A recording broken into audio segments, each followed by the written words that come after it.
Kube omunye kwabaningi abathandi bomculo kaMaskandi ngesikhathi abalandeli nabathandi bomculo kaMgqumeni ibhovu likadikadika bekhumbula noma bebungaza usuku adlula ngale emhlabeni. Umbuko lwesithuthi Ohle TV sakubingelela ungakhohlwa ukuncofoza ufollow like subscribe ukuze siqhubeke sikwethulela zonke ezingenayo.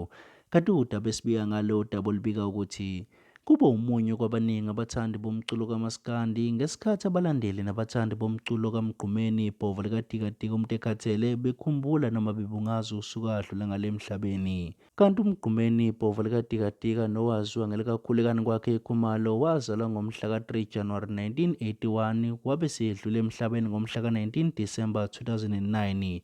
Namhlanje bekuhlangana iminyaka ewu-15 adlule emhlabeni. Abalandeli bakhe nabathandi bomculo wakhe babe sebedlala iy'ngoma zakhe benza i-challenge bezwakalisa-ke ukhathazeka abanye kuma-comment section bethi balahlekelwa yiqhawe. Sokhumbula ukuthi-ke